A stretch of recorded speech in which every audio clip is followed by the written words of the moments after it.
Bom, boa tarde a todos. Sejam todos bem-vindos a mais esse nosso estudo, promovido pelo CETREL. CETREL via Centro Espírita Terceira Revelação, Luz e Verdade. Essa casa situa-se aqui em São Paulo, no bairro da Lapa, Vila Romana. É um centro espírita e aqui nós procuramos estudar a doutrina de Cristo, Consolador prometido. E, falando em Consolador, o nosso trabalho, que é realizado todos os sábados, das 17 às 18 horas, nós estamos estudando um livro que tem como tema, o título, O Consolador. O Consolador é um livro da psicografia da Lavra do nosso irmão Francisco Xavier, é um livro de psicografia. É um livro de perguntas e respostas, são perguntas que foram ali elaboradas pela FEB e através da psicografia, através da mediunidade do nosso irmão Francisco Cândido Xavier, Emmanuel nos traz um pouco mais de luz. Luz por quê? Porque luz significa entendimento, significa reflexões que nos ajudam a compreender melhor as máximas do Cristo, compreender melhor o cristianismo redivivo, ou revivido, como preferir, que é a doutrina espírita. A doutrina espírita nada mais é do que o cristianismo redivivo. O Consolador prometido, conforme nós lemos lá no Evangelho de João, ali por volta do capítulo 14, quando Jesus fala que no momento oportuno, atrasado, ele iria rogar ao Pai que nos enviasse o Consolador, o Paracleto, e que esse iria ficar conosco para todo sempre, estaria sempre conosco, iria nos fazer relembrar tudo aquilo que ele já havia dito e nos trazer esclarecimento sobre aqueles pontos em que nós ainda não tínhamos desenvolvido não somente o intelecto, mas também até os recursos da fala, da própria verbalização, que nós pudéssemos ali compreender um pouco mais e caminhar um pouco mais adiante. Óbvio que para ficar conosco para todo sempre, não poderia ser uma pessoa em si, mas teria que ser um espírito. E o espírito imortal do Pai, do Cristo, eu e o Pai somos um. O Cristo, ele é e representa o Consolador. Ele traz para nós todas as verdades, revive todos os ensinos do Cristo e nos faz caminhar um pouco além, conhecendo um pouco mais do que é a vida espiritual, que é o espírito imortal que nós somos. Lembrando que somos espíritos, estando encarnados ou desencarnados, somos espíritos, espíritos imortais. E Jesus, na sua vida entre nós, atendeia isso para nós de uma forma patente, a imortalidade da alma, morrendo na cruz e retornando ao terceiro dia e ficando conosco por mais um período de aproximadamente 40 dias, em que ele esteve ali para patentear, para colocar de forma patente a imortalidade. Mas nós não viemos aqui para falar sobre isso. Nós viemos aqui para estudar o livro Consolador. Hoje nós estamos na segunda pergunta do tema 3 do livro Consolador, é o tema que vai ser conosco por um período muito grande do livro, e que está trabalhando sobre um tópico que eu acho interessantíssimo, que é o Velho Testamento, a primeira revelação. As bases aonde ali foram construídas a segunda revelação, que é o Evangelho, a vida do Cristo, e a terceira revelação, que é o Consolador, o retorno do Cristo. Tudo isso se edificou sobre a base, que é o Velho Testamento. Então, por que não estudar o Velho Testamento? O item 3.1, que é a revelação, na semana passada nós lemos a pergunta 261, e hoje nós vamos caminhar para a pergunta 262, e essa pergunta 262, ela acaba desembocando na 263. Então, possivelmente, nós vamos abrir a 262 e vamos ter que acabar caminhando para a 263, visto que a resposta da 262, ela nos leva à pergunta 263. Então, é quase como uma sequência, Então, esse é um tema que é difícil de a gente abordar ele de forma sozinha. Inclusive porque a própria resposta 262 é apenas um parágrafo, e nesse único parágrafo, que é a resposta, ela abre como se dissesse assim, olha, tudo bem que você respondeu dessa forma, mas, e aí é uma construção adversativa, abre-se para uma segunda pergunta, que é quase que uma consequência da resposta, como se você falasse assim, não, tudo bem, beleza, eu entendi a resposta, mas, e aí abre-se com a pergunta 263, que começa, deve ser atribuído, quer dizer, é uma, quase que uma sequência, né? Então é difícil de a gente analisar a pergunta 262 sem caminhar para a 263.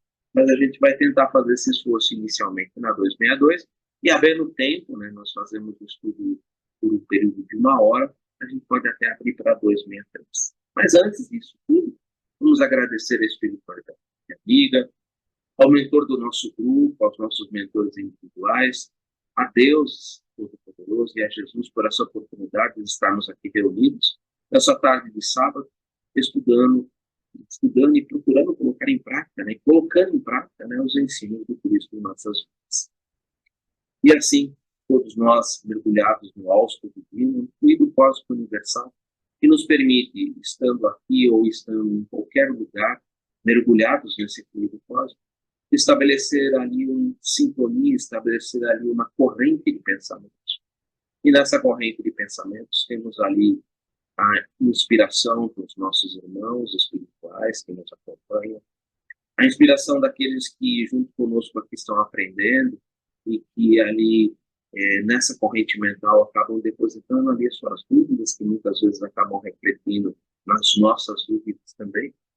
A presença dos nossos guias, dos nossos mentores que nos auxiliam, nos intuindo muitas vezes em conhecimentos, em estudos, em leituras que nós já fizemos lá no passado e que se encontram ali no nosso subconsciente e que por intuição nossa íntima, interior, ali os nossos irmãos nos fazem recordar esses nossos estudos, essas nossas leituras, trazendo mais luz, trazendo mais reflexões a respeito do assunto que nós vamos nos propor estudar a partir de agora. E assim, agradecidos então a toda essa espiritualidade, a Deus e a Jesus, por essa oportunidade de estarmos aqui reunidos juntos, vamos abrir os nossos estudos do livro O Consolador, a luz da doutrina espírita, com a prece que o próprio Mestre Jesus nos ensinou. Pai nosso que estais nos céus, santificado seja o vosso nome, venha a nós o vosso reino, seja feita a vossa vontade, assim na terra como nos céus. O pão nosso de cada dia nos dai hoje. Perdoe, Senhor, as nossas dívidas, assim como nós perdoamos os nossos devedores. E não nos introduzas na tentação, mas livra-nos de todo mal, que assim seja, graças a Deus, graças a Jesus. Sejam bem-vindos, Rosana, Samuel. Aqui na sala, por enquanto, só o Ivaldo, o pessoal ainda está terminando o trabalho de passe, daqui a pouco o pessoal sobe, e aí a gente vai ter o pessoal que acompanha conosco. Lógico que também o estudo fica gravado, fica na internet, então as pessoas também acessam depois e podem acompanhar o estudo pelas gravações que são publicadas na internet.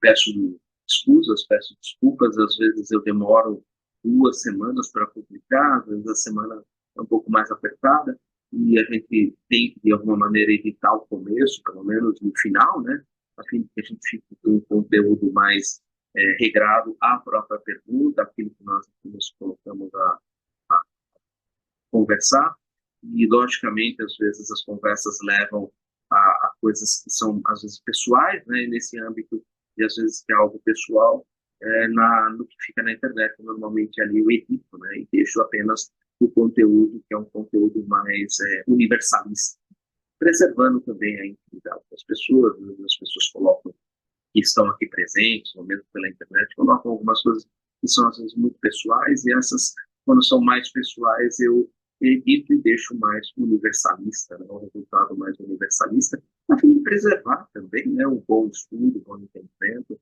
é algo que vai ficar ali publicado por muito tempo, então é sempre muito imperativo que se mantenha algo que seja bem universalista e que possa acalentar os corações, que possa trazer refrigério às almas, possa trazer bom ânimo, possa exaltar a fé e a esperança, né? E nesse ponto eu sou muito preocupado. Então, às vezes já teve algumas pessoas que me perguntaram até, né? Ah, mas a palavra de fulano, de ciclano, ela apareceu só um trecho. Sim, algumas coisas às vezes quando eu vou publicar, eu primeiro assisto tudo de novo, né?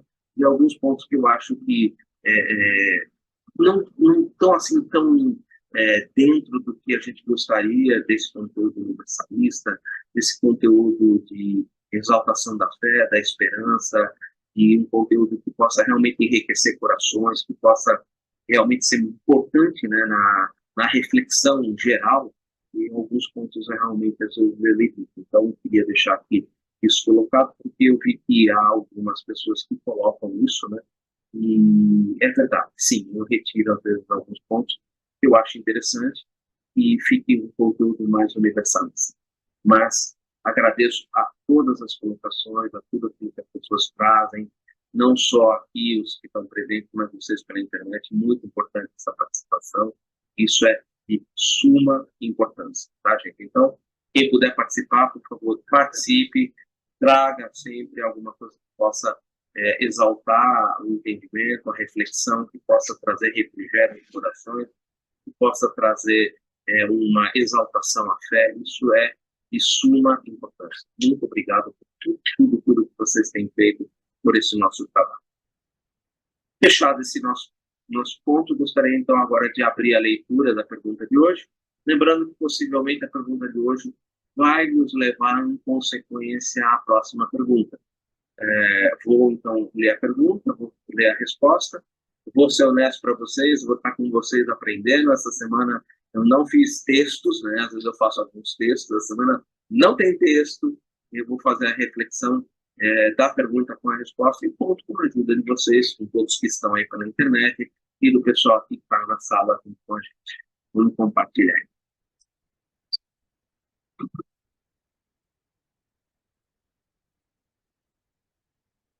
Lembrando que o tema central é Velho Testamento, tá? Revelação, né? A primeira revelação. E a pergunta de hoje é a pergunta de número 262. Por que razão a palavra das profecias parece dirigida invariavelmente ao povo de Israel?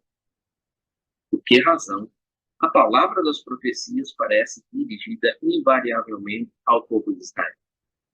Resposta ao único parágrafo. Em todos os textos das profecias, Israel deve ser considerada como símbolo de toda a humanidade terrestre, sobre a égide sacrossanta do Cristo. Como eu falei, é uma resposta bastante direta, bem assim, tipo, resumida, fechada, e como dizendo assim, olha, quando vocês veem ali alguma coisa que aparece referente a Israel, é simples, substitua a palavra Israel e considere que aquilo vale para toda a humanidade. Um exemplo disso que a gente pode ter é um exemplo daquilo que a gente estuda dentro do próprio Evangelho segundo o Espiritismo, quando nós estudamos ali o Shema. O Shema é aquela, vamos dizer assim, aquele louvor, né? Eu acho que a palavra melhor que eu posso utilizar para Shema é um louvor, que o judeu, ele aprende desde pequenininho, ele louva, né, a Deus pelo menos 3 vezes ao dia. Os judeus mais ortodoxos seguem isso de uma maneira bastante, vamos dizer assim, rígida, né? E na ortodoxia deles, e ela é tão importante o Shema, que na porta, né, da casa do judeu, no batente do lado direito, a uma altura X, uma inclinação Y, que vocês vão encontrar dentro do Levítico, tem como se fosse um tubinho, um quadradinho, que tem o tamanho certo também, que fica colado na lateral da porta, que é chamado de mezuzá. Dentro da mezuzá tem um trechinho normalmente da Shema, e que é exatamente para que quando o judeu passe pelo batente da porta, ele lembre de Shema e lembre das obrigações que ele tem. Ele, espírito encarnado, judeu, perante a Deus. E ela começa o seguinte: ouve, ó Israel, o Senhor nosso Deus é um. E aí você, primeira coisa, né? Ouve, ó Israel. Por que ouve, ó Israel? É a pergunta que ele fez, né? Por que as profecias são dirigidas invariavelmente ao povo de Israel? Primeiro, porque das profecias. Óbvio, né? Que o Shema é algo que ali foi resumido, né? De todas as leis e os profetas. Ou seja, de todas as mitzvot. Mitzvot são leis e os profetas. existem ali 613 leis que incluem toda a lei e os profetas. Aí você tem um número X de não farás e um número X de farás. Se não me engano, é 365 não farás pelo restante dos farás. Isso não importa, né, a quantidade, aí, os números, mas o importa é que ali os grandes sábios se reuniram e, analisando todo aquele conjunto de leis e profetas, eles chegaram e juntaram tudo aquilo no que eles hoje chamam de o Shema. O Shema, então, nada mais é do que toda a união da lei e dos profetas. Então, por que razão a palavra dos profetas? E Léo era um desses profetas que participou exatamente na composição do Shema. Ele que ali, vamos dizer assim, trabalhou junto com todos os grandes mestres e que reuniram todas as leis e as profecias, todas as leis, e na composição do Shema. Por isso que ele coloca, por que razão a palavra das profecias parece dirigida invariavelmente ao povo de Israel?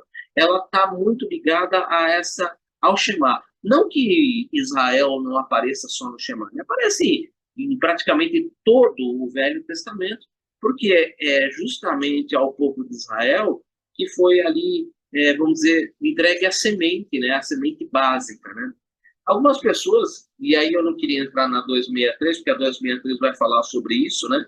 E vai falar provavelmente sobre por que essa ideia, ela não ficou, essa ideia parece que ficou muito circunscrita ao povo de Israel, mas isso vai estar mais lá para frente. Então eu queria fechar mais na resposta direta, né? Porque o povo de Israel? O povo de Israel, ele simboliza toda a humanidade. Então, quando você fala assim, ouve, ó Israel, o Senhor nosso Deus é um, eu poderia colocar assim, ouve toda a humanidade, só há um Deus. Simples assim. Eu poderia resumir isso de uma forma, como Emmanuel nos ensina aqui, de uma forma bem direta, bem sucinta, né? Ouve toda a humanidade, só há um Deus. Ou poderia até espargir isso, e aí é algo meu, tá? Espargir isso. Ouve, ó universo, ouve, só há um Deus, porque há um Deus que criou todo o universo. Mas, peraí, gente, aí eu caminhei um pouco longe demais, né? Então vamos fechar nós aqui, né? Ouve a humanidade, ouve todos os espíritos da égide de Jesus que estão dirigidos por Jesus Cristo, no seu sacrosanto, na sua égide sacrosanto. Só há um Deus. Ouve, ó, toda a humanidade, ouve, ó, todas as ovelhas que foram confiadas a Jesus. E não só as ovelhas da casa de Israel. Porque algumas vezes as pessoas falam assim, mas Jesus, quando estava junto com os seus discípulos, e caminhando ali, ensinando aos seus discípulos, não tinham só os discípulos. Havia ali uma turba, né, de pessoas que acompanhavam Jesus e que ouviam a Jesus. Né?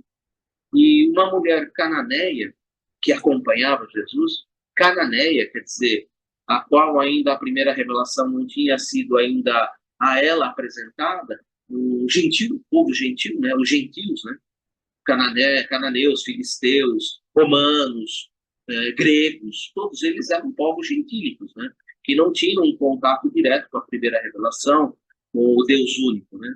E essa mulher cananeia, né, acompanhando a turma, né, ela aclamava e pedia, né, a Jesus, né, ó, filho de Davi, ajudai a minha filha que jaz doente em casa, né? E ela gritava, né, ó filho de Davi, ajudai, acolhei, ajudai a minha filha que jaz doente em casa, né? E como ela ficava toda hora amoestando, falando alto, pedindo, né, a Jesus, filho de Davi, me ajudar, a filha dela que estava em casa, isso acabou, de certa maneira, deixando os discípulos ali, que ainda não eram apóstolos, mas eram discípulos, que estavam ali, sabe, uma pessoa gritando toda hora, gritando toda hora.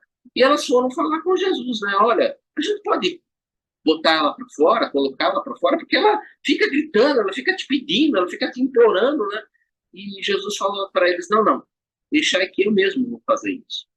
E ele chega para essa mulher cananeia e fala assim: mulher, eu não vim senão para as ovelhas desgarradas da casa de Israel. Não convém dar aos cachorrinhos as comidas que se dá aos seus senhores. Eu acho que eu preciso traduzir isso daí, né? Acho que é melhor traduzir, né? O que ele quis dizer, né?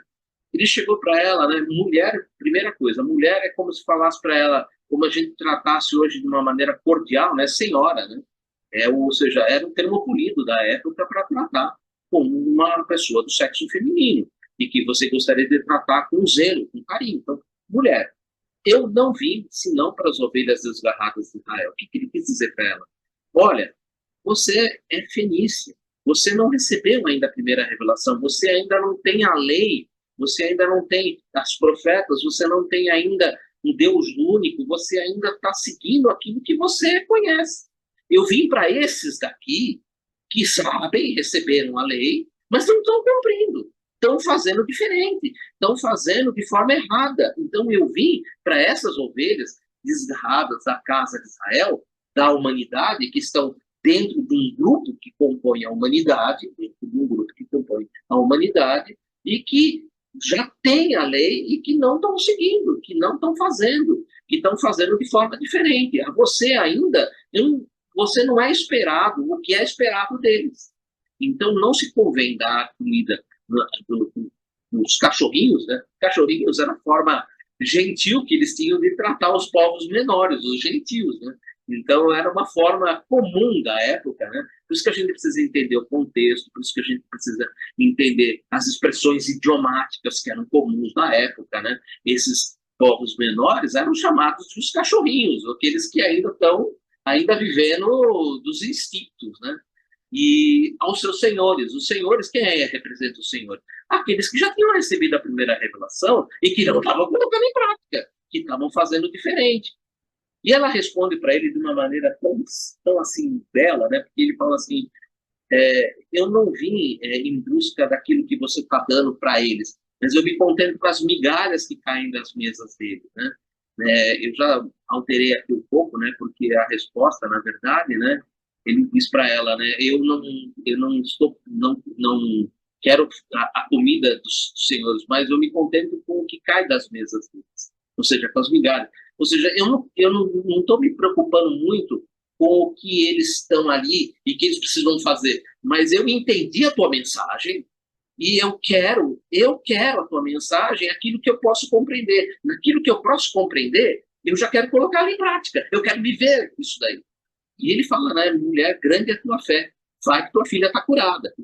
E pela fé que essa mulher demonstrou, no que ela sentia, no que ela via, no que ela estava participando, aquilo já para ela foi o suficiente para que a fé do tamanho de um grão de mostarda pode mudar coisas absurdas, né? Então aquela fé pequena que desabrochava e que estava ali das migalhas, né, crescendo, já era o suficiente, já era algo assim que era demonstrar, né, uma fé vivente, pura, né? Então, outra vez a palavra, né, eu não vim senão para as ovelhas desgarradas da casa de Israel. Casa de Israel representa a humanidade no sentido de que naquele grupo ali, sobre a égide de Jesus, sacrossanta do Cristo, né, havia sido semeada a primeira semente, e aquela semente tinha germinado, estava crescendo, mas que ela precisava de ser aparada, né? Precisava receber os ajustes necessários, né? Aquela palavra que você encontra lá no Evangelho de João, quando ele fala: eu sou a videira, vós sois os ramos, meu pai é o agricultor. E ele vem, nós vemos, e fazemos a poda para que possa produzir mais fruto. Então, o que Jesus vinha fazer? Nada mais do que o agricultor vindo fazer a poda, né? Para que aquilo pudesse crescer e produzir muito mais fruto.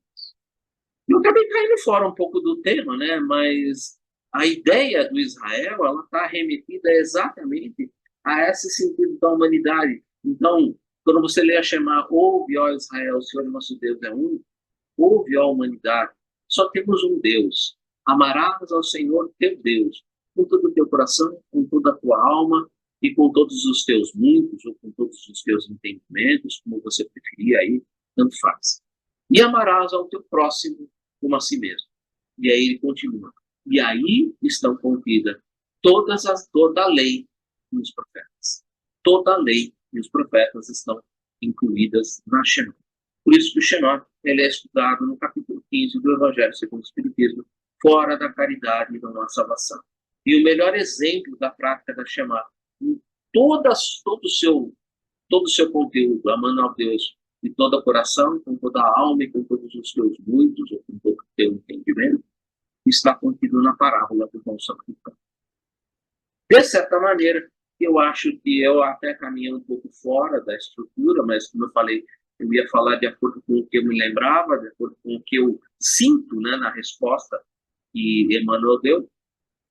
A humanidade em si, ela é a representação direta da palavra que às vezes parece ser dirigida a um povo, mas que representava aquele povo, naquele momento, representava a semente que foi ali semeada e que representava a humanidade aqui na Terra, dirigida, sacrossanto, dirigida pelo nosso modelo e guia, nosso governador espiritual do orbe, que é o Cristo. E é isso que eu gostaria de compartilhar com vocês.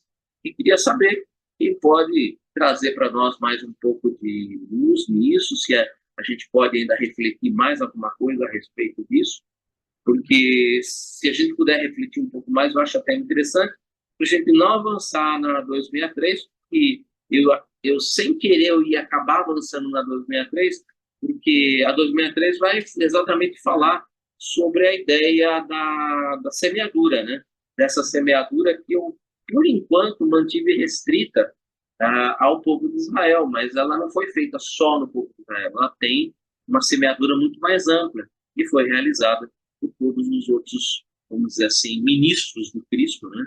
São os ministros do Cristo que semearam essa semente em todos os tempos e em todos os momentos, de acordo com cada civilização, de acordo com o padrão evolutivo de cada um. Cada um foi recebendo a semente dentro do padrão evolutivo em que se encontrava e dentro das necessidades de cada um. Então, isso eu acho importante a gente começar a falar um pouco na semana que vem, porque aí a gente pode lembrar principalmente de todos esses que semearam, que trouxeram a boa semente, e que vale muito a pena a gente lembrar, porque eles são, de certa maneira, eles são os ministros do Cristo, e como ministros do Cristo, eles trouxeram a boa semente. Mas eu gostaria de falar hoje sobre a 262 e queria ouvir do pessoal daqui e do pessoal da internet. Eu vou fechar o chat, porque a gente poderia falar um pouco sobre isso, né? Sobre Israel. O Israel representa para mim. Olha que pergunta bacana. Sim. Bom, começa com a frase, né? Ouça, então, conforme nós já sabemos, né? Os hebreus, né? Os originários de Capela. E eles vieram para cá na perspectiva de uma melhora, um crescimento espiritual, faltava para eles lá na pátria do mundo. E essa advertência, ela é muito longe, né? Muito longe. Porque isso ainda os profetas, né? Está lá no livro dos profetas. Né? Ouçam o Israel. Isso está aqui chamando. Então, usar como você falou. Para que todos eles possam refletir a respeito disso. Para que isso esteja presente no dia a dia dele, 3 vezes ao dia, para que isso fique dentro do espírito deles, não seja uma prática sem nenhuma oportunidade. Para que isso fique profundamente marcado nos espíritos deles, para que eles não esqueçam mais, porque nós sabemos o que eles fizeram lá, no pátria deles. Vieram para cá com isso aí, e quando essa advertência foi lançada, eu não sei qual foi o que colocou, ouçam pela primeira vez, para que eles pudessem prestar bastante atenção no que viria depois. Né? E Jesus, muito cauteloso com relação a isso, dar continuidade na lei, na tradição, né? Não quebrar a tradição, dar continuidade à lei, mas dar um novo aspecto à lei com muito cuidado. Muito cuidado. Quando ele diz, ide e pregai a todas as nações e de pregar aos gentios, porque aqueles que deveriam receber essa mensagem e rejeitaram, então ele estava falando sobre o futuro. Ele sabia, ele estava dando exatamente o eco do chamar.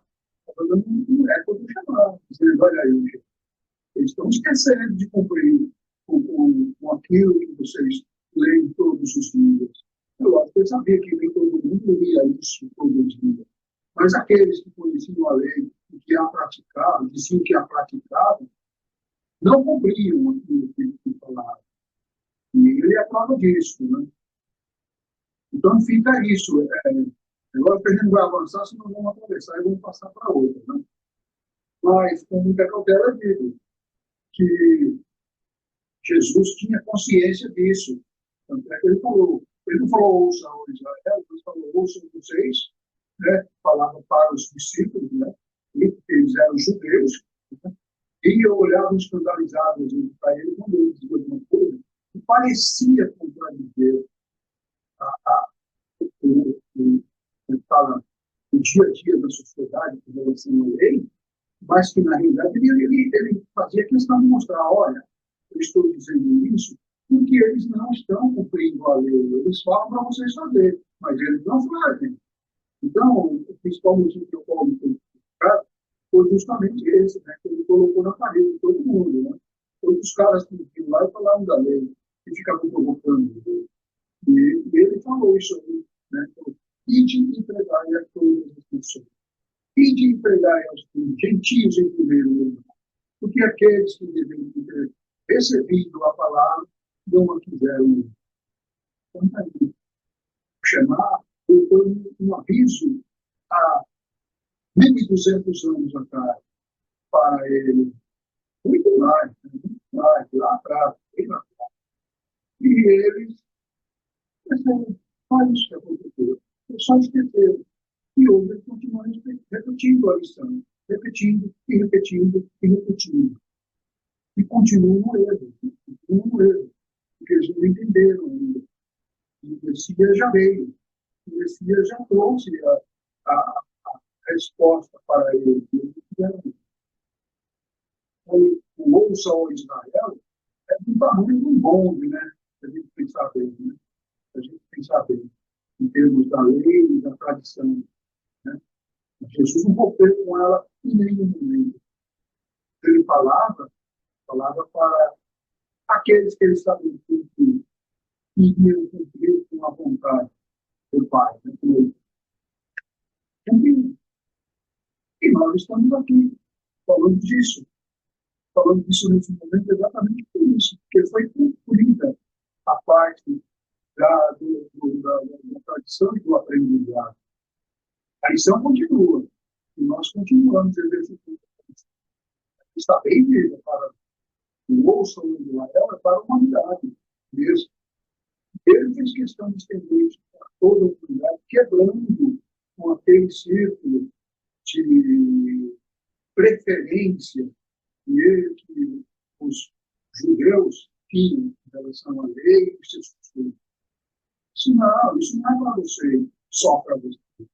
Não foi feito só para vocês. O Deus não é só de vocês. O Deus é de todo mundo. Então, aí, ouça muito. Bom, e aqui, tem alguma coisa no livro de Espíritos? Não, não achei que foi, mas não achei mais. Era um pouco naturalista. O povo judeu está no braço à frente. Então, parece assim que era para ele, mas não era. Era para uma humanidade. Como é até hoje, a gente fala assim, você deve gostar do seu próximo, né? Faça o bem para o seu próximo. O que é próximo? O próximo é humanidade, né? Só nascer numa familiar. Então, todos os textos de Israel devem ser considerados como assim, da humanidade. Porque outro dia eu estava vendo um campeonato dos alunos melhores em matemática. Ué, você vai dar melhor campeonato de matemática para quem está no primário? Não. Você vai dar para quem está mais preparado para participar, não é? Então, foi por isso que deve ser tão em si, porque porque ela não tinha seguridade, não tinha a mitologia toda que se fazia, né? Então, por isso que dá essa impressão. Mas é toda humanidade terrestre. E olha só a ironia, destacando a ironia, Paulo, o fariseu, foi quem, na realidade, desenvolveu o cristianismo. Um fariseu. Ele fez exatamente espalhar para todas as nações. Mas também errou a Ele errou a palavra dele. princípio, Foi dura, a missão dele. foi dura. Tem que aprender. Para você ver como em vida é difícil de você cumprir com uma meta. Você estabeleceu um plano espiritual. Para você ver como as coisas são limitadas, são difíceis para o espírito despertar na mesma encarnação e desenvolver o trabalho como Paulo desenvolveu. Você vê? A ideia é que esse povo que havia sido feito um grande investimento, da primeira revelação, né, é que esse povo pudesse ser de modelo para toda a humanidade. E o que acontece? Todo esse povo, um se destacou, pelo menos um se destacou. Foi Paulo. Né? Paulo era para ser Saulo, né? Era para ser o sumo sacerdote. E ele tinha um conhecimento da lei assim profundo. Tanto que no livro Paulo e Estevão, né, tem uma passagem muito interessante, né, porque Abigail ali, na verdade, nós Estevão, né, fala para Abigail ali um pouco antes dele encarnar, um pouco antes dele morrer, né, falando sobre Paulo, né, que todo aquele amor que Saulo tinha por Moisés, quando ele fosse conhecer Jesus e ele conhecesse Jesus, ele ia transmutar aquele amor que ele tinha por Moisés por Jesus, e que ele seria, né, o vaso escolhido. Um vaso de barro, lógico, como qualquer um de nós, um vaso de barro, um vaso de barro que não é perfeito. E que fez, e trabalhou, e que hoje quando a gente fala cristianismo, na verdade a gente está falando Paulo. Paulo que foi o fundador do cristianismo, Paulo é que levou, né? Existe no Evangelho, Jesus sabia disso, Jesus tinha consciência de que isso poderia ocorrer. É lógico que a gente não pode imaginar que existe, vamos dizer assim, um determinismo, mas existe aqui toda a vinda do Cristo e ao término do Cristo na cruz. Tudo bem que existiam as profecias, Isaías, Jeremias, Miqueias, todos os profetas falaram sobre o Cristo, falaram que ele viria, da forma que ele viria. O Evangelho de João reconhece o Cristo pelos seus sinais, mostra patentemente a presença do Cristo, mostra de maneira indelével que aquele era o Cristo, principalmente na ressurreição de Lázaro, que João é o único que apresenta isso no seu Evangelho, que traz aquilo de forma patente, é um sinal tão patente que leva à crucificação do Cristo. É aquele sinal tão patente, a presença do Cristo, que o próprio Sinédrio se ressabia e caminhou para a crucificação do Cristo. Mas a gente não pode analisar isso como um determinismo divino. Estava na escolha deles, eles poderiam escolher outro caminho, existia livre-arbítrio. O livre-arbítrio está presente na vida de todos nós. Ora, obviamente, nós temos tendências. Você citou as tendências, principalmente desses espíritos que vieram, grande parte, lá de Capela. Eles tinham conhecimento da lei, sabiam como é que era a lei, só que utilizavam a lei em benefício próprio. Então, mas esse mesmo grupo, a gente não pode, de maneira nenhuma, de deixar eles de lado, desqualificá-los. Eles mantiveram a lei. A lei está aí. Nós temos 4.000 anos, aquilo que Moisés apresentou, há 4.000 anos, a lei está ali do mesmo jeito, mantida. Nós tivemos a manutenção do próprio Evangelho, os próprios judeus. Jesus era judeu, nasceu como judeu, viveu como judeu, morreu como judeu. E os seus seguidores eram judeus. E eles mantiveram. Então, nós temos tudo hoje. Então, nós não podemos, de maneira nenhuma, renegar aos judeus nada, porque eles têm um grupo, desse grupo que foi exilado, alguns alcançaram o positivismo e avançaram, outros se mantiveram na mesma condição. Fecharam um grupo novo. Sim, os que avançaram são os que estão avançando. E hoje nós também estamos avançando. Então, eu acredito que é um processo. Eu não posso caminhar muito além disso, porque se eu for caminhar muito além disso, eu vou acabar entrando no processo que outros já plantaram e que vai ser o objetivo da gente conversar semana que vem. Mas nós devemos praticamente tudo que nós temos hoje a esse grupo de Israel, ou de Israel, desses que ouviram o chamado, entenderam o chamado, reconheceram em Jesus o profeta prometido, o Messias, o Messias lá, reconheceram o Messias, reconheceram os seus ensinos, anotaram os seus ensinos e trouxeram o evangelho que nós vivemos hoje. Afinal de contas, a doutrina espírita nada mais é do que o cristianismo revivido. Rosana, me salva. Quem sou eu? O Cristo é o Salvador. Mas vamos lá.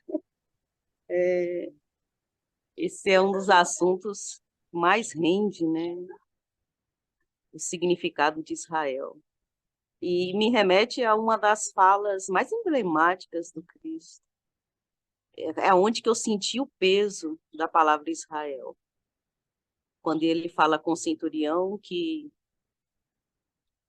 pede a cura de um dos seus, e ele fala: nunca vi tamanha fé em toda Israel. Aí é a fala que mais me chama a atenção com relação a essa expressão. E era de um romano, né? E aí a gente fica aqui pensando que nós temos outros recursos para avaliar essas questões. E os desdobramentos também de tudo isso na nossa religiosidade. Porque dá a impressão que o Cristo veio apenas para um grupo, né? E não é bem assim. Ele veio num grupo que estava mais preparado para o desdobramento das leis espirituais que ele iria apresentar. Então, não dava para ir no povo egípcio com múltiplos deuses, não dava para ir nos romanos com múltiplos deuses, nos hindus com múltiplos deuses. Israel, pelo menos, o povo, né, aí, representatividade, era o que já tinha sedimentado esse princípio. Mas quando a gente vê o desdobramento da palavra Israel e olha para o presente hoje, o próprio Israel não aceita a presença do Cristo como o Messias o enviado.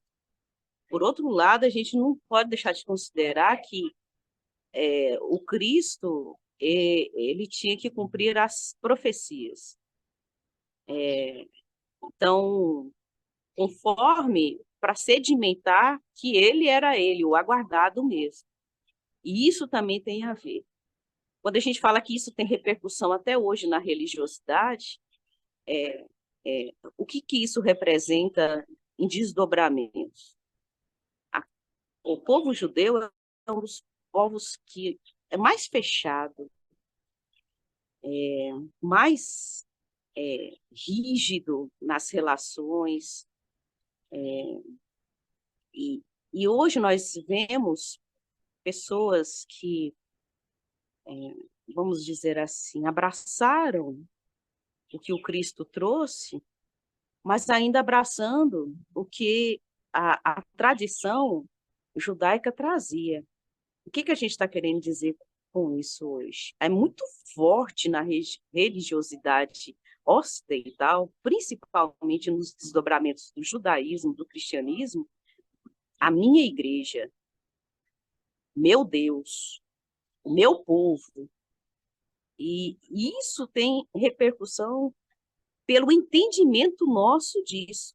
Não necessariamente o que o Cristo quis dizer, que é muito mais profundo, e isso a gente talvez tenha essa compreensão hoje, pode ter outras compreensões daqui a alguns séculos, com o nosso próprio avanço espiritual, né? Então, é óbvio que a mensagem do Cristo, ela é cósmica, então ela não está restrita a um único povo. Tanto que hoje a gente percebe o acolhimento, a empatia com os princípios cristãos em todos os comportamentos ideais do ser humano, em todos.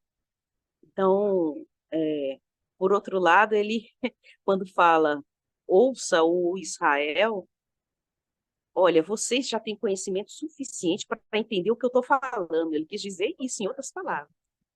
Então, tem vários significados. Mas também é para toda a humanidade. Então, se Israel representa toda a humanidade, e quando ele fala com o centurião, nunca vi tamanha fé em toda Israel, eu nunca vi tamanha fé em toda a humanidade, eu não preciso nem estar presente, ele acredita que eu vou curar o servo dele à distância, como de fato foi feito. Então, assim, são questões muito, muito fortes, né, de fé, de confiança, de entendimento e de amadurecimento espiritual. Tanto é que, já foi até citado, não só para a mulher, que foi falada no início, a gente também não pode deixar de considerar um outro viés importante, reencarnação. A gente não pode deixar de considerar que essa mulher pode ter nascido em outros momentos entre o povo judeu e adquirido conhecimento. E hoje está em outro povo, no momento em que o Cristo estava aqui, melhor dizendo, e trazia no âmago do ser aquelas concepções. Então, quando ela recebe as novas diretrizes do Cristo, ela está aberta, ela está confiante, ela está aceitando, e mais do que isso, tendo isso como certeza. Então, a gente também não pode deixar de considerar que o centurião poderia ter nascido em outra existência entre os judeus e sedimentado a fé do Deus único. Então, a gente tem várias formas de estar interpretando tudo isso. E depois ainda, o Cristo vai aparecer para os 500 da Galileia, que na verdade são as representatividades de todos os povos conhecidos, que depois iriam enviar a mensagem, viver a mensagem, sentir a mensagem, estudar a mensagem. E hoje nós estamos aqui por causa desses 500 da Galileia, né? Principalmente por causa do trabalho de Paulo, como já foi citado. Mas esses próprios 500 da Galileia, a gente também não pode deixar de considerar que em outros tempos podem ter nascido entre os judeus e sedimentado a ideia do Deus único. Muito bom, muito bom. Eu queria trazer um complemento disso que a Rosana trouxe, porque a gente falou como se nós estamos, a Rosana, conversando com um ambiente espírita, nós aqui espíritos, né, no processo da reencarnação. Eu acho que, penso eu, né, isso é muito plausível, muito certeiro, mas a gente pode ir um pouco além disso. Se a gente não quiser usar o termo reencarnação, a gente pode lembrar que o sentimento de Deus é inato. E a fé, ela também é um sentimento inato. Vou dar um exemplo. A fé daquela mulher do fluxo de sangue. A mulher do fluxo de sangue, qual era a ideia dela? O que ela pensava? O que tinha na cabeça dela? Lembrando que ela já tinha procurado médicos ao tempo dela, já tinha gastado todo o dinheiro praticamente dela, ela não tinha encontrado nenhuma solução. E o que tinha? O que levou ela a fazer? A fé. Ela tinha uma fé inata, porque é quase que uma fé cega. Algumas pessoas colocam essa passagem até como uma fé cega. Mas eu diria que não é fé cega, não. Isso para mim é fé inata. É um sentimento inato. Ela tinha um sentimento íntimo dela que se ela se aproximasse do Cristo e tocasse na borda da túnica dele, era o suficiente para ela ficar curada. E aí, você pergunta assim, de onde pode vir um negócio desse? só pode nascer de uma fé inata, só pode nascer de algo que está lá no teu íntimo, que é inato. É uma assinatura de Deus, quando Deus nos criou, ele colocou as suas leis na nossa consciência como uma assinatura. E nas leis divinas que estão na nossa consciência, está um sentimento inato de Deus, está uma fé inata que nos leva a crer em alguma coisa, acreditar, não confiar, porque primeiro a gente acredita, depois a gente confia, mas essa fé é inata. E essa fé dessa mulher levou a ela a fazer essa prática. Pensa bem, ao tempo de Jesus e um rabi. Você já imaginou se ela tocasse na borda de Anás? Ela teria sido apedrejada. Porque ela teria sido chamada de imunda, ela teria sido escorraçada, ela teria sido jogada lá no meio, teria sido morta em lapidação. Não, ela foi. Olha a situação dela. Eu estou descrevendo uma coisa verdadeira. Aos tempos de Jesus, uma mulher era contada como os bens de um homem. Pra vocês terem uma ideia. Então ela, imunda aos tempos dele, na palavra que era utilizada, tocasse na borda de um mestre doutor da lei, nossa, estava morta. E ela, a fé dela levou ela a ir por trás, tocar a borda. Então, percebe que a fé é um sentimento inato, é um sentimento que realmente brota de dentro para fora e que leva as pessoas à busca disso. Então, é a mesma que eu citei da mulher cananeia. Pode ser reencarnação? Certamente que pode. Pode ser do centurião romano? Pode ser reencarnação? Certamente que pode.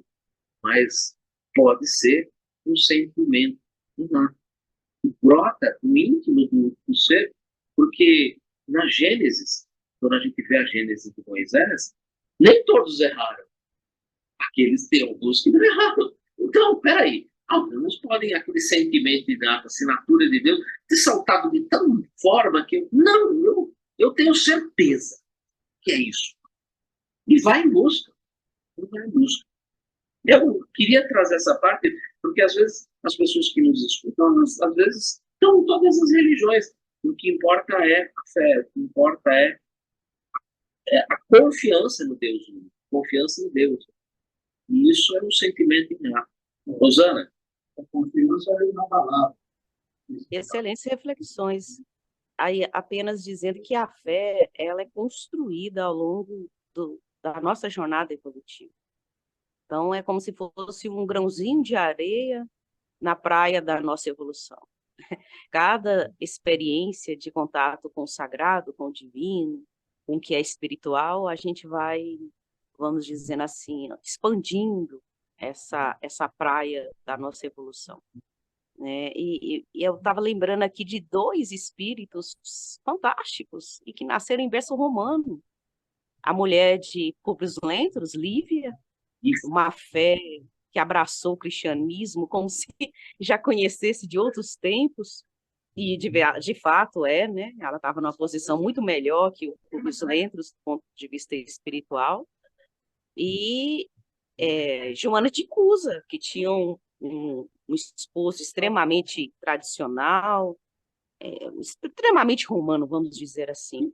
E ela também, mesmo nascendo em berço romano, abraça e recebe o Cristo, e só consegue fazer isso quem já amadureceu pelo menos um pouquinho e avançou um pouquinho só em entendimento de espiritualidade mínima, né? Porque para entender perdão, amar os inimigos, só herdará a terra os mansos, bem-aventurados os que choram, os que sofrem, os aflitos, já tem que ter bagagem.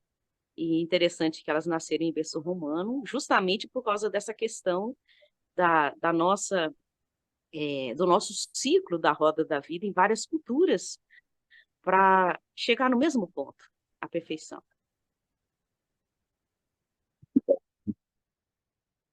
E aí, hoje o sambão, que tem sambão? E hoje, Eu não tenho o que falar depois que tantas falas aí, fica complicado. Mas vamos lá. A profecia é uma predição do futuro. né? Então, a profecia nós estamos tendo ela no Antigo Testamento como no Novo Testamento. E, mas a gente tem que contextualizar lá na época o povo histórico, cultural da época de Israel. Aí a Rosana entrou com a palavra fé que desmoronou tudo, ou seja, que seria todo o entendimento disso aí, né? Porque o Cristo só curou aquelas pessoas que tivessem fé. Então, que acreditasse na presença do Deus único, do Deus, nosso Deus aí poderoso, né? Então, a fé, ela desempenha um papel crucial no Antigo Testamento e no Novo Testamento. Então, assim, esse é o ponto crucial que a gente deve interpretar, assim, que Israel é a nação, mas a fé é o que nos vai dirigir para o entendimento e compreensão das leis de Deus e o caminho do nosso aperfeiçoamento pessoal. Mas a Rosana foi brilhantemente, mas todos vocês aí, todos os comentários, em termos disso aí, né? Muito bom o estúdio hoje, amei. Obrigado. Nós que agradecemos a presença de vocês. Né? Muito obrigado. E semana que vem a gente vai entrar num caminho mais complemento. Como eu falei, é como se colocasse assim um mas, né? É, deu a ver porque razão a palavra das profecias parece dividida invariavelmente ao povo de Israel. Em todos os textos das profecias, Israel deve ser considerada como um símbolo de toda a humanidade terrestre sobre a égide sacrossanta do Cristo. E aí, mas deve-se atribuir ao judaísmo uma missão especial em comparação com as demais ideias religiosas do tempo antigo? Ou seja, mas deve-se atribuir só ao judaísmo isso, essa missão? Na semana que vem a gente vai falar um pouco sobre todos os outros que, dentro da doutrina espírita, nós costumamos chamar de ministros do Cristo, né? Buda, Krishna. Nós vamos falar um pouco de Buda, de Krishna, nós vamos falar um pouco de muita gente. A gente vai lembrar aí durante a semana, fica aí o convite para a gente durante a semana e refletindo um pouco sobre todos os pontos, todas as sementes, né? Eu digo que são as sementes, né? Todas essas sementes que foram aí apresentadas. Por que foram apresentadas num tempo? Por que foram apresentadas num outro tempo? O que essas sementes têm assim, de sintonia uma com as outras? Vai ser uma conversa bem interessante semana que vem. Uma pergunta que quase que dá para fazer um seminário. Entendeu? Tá? Então, é uma pergunta, e a resposta também foi dada em três parágrafos, ou seja, são três frentes, né, que a gente vai ter que ali trabalhar, né? Então, os trabalhos da semana que vem não é um trabalho simples, é um trabalho um pouco mais exaustivo. Fica aqui o convite, né, para a gente, na semana que vem, lembrar de todos esses trabalhos, né, que é a 263. Então, é um trabalho bem interessante da gente aí ir em busca, né, dessas informações, porque muitas foram as sementes, né? Muitas foram as sementes. O verdadeiro semeador, né, o semeador da semente verdadeira, foi o Cristo, mas antes da vinda do Cristo, muitos dos seus ministros vieram e fizeram essa semeadura em cada momento, em cada circunstância. Isso vai ser muito interessante para a gente conversar. Vamos conversar bastante sobre isso. Alguém tem mais alguma coisa para colocar hoje sobre Israel? Vamos aí. Então fica o convite, né? O convite para a semana que vem. E quem poderia fazer para nós a prece de encerramento? Já olhando para a nossa irmã Meg. Então vamos lá. Eu fiquei pensando que eu faria. Eu vou fazer um encerramento um pouquinho diferente, mas vamos cuidar, a gratidão, hora do conhecimento, desse espaço, tantos minutos de tanta alegria na vida. E assim, Senhor Jesus, agradeço. Nós estamos aqui ainda dentro do nosso Pai.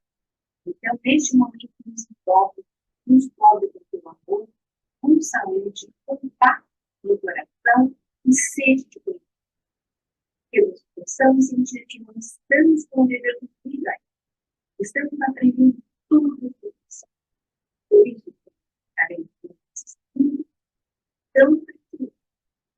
possamos fazer dele mais um instrumento, uma ferramenta a nos auxiliar nas provas e tarefas fundamentais, conhecido nosso carinho, nossa decisão, de tudo que pedimos a Deus, toda a luz, conflito e silêncio que devemos ter beijo para Deus e para Gente, uma boa semana para todos nós. Seja uma semana repleta de bons sentimentos, boas emoções e muito carinho. Muito obrigado pela presença de vocês.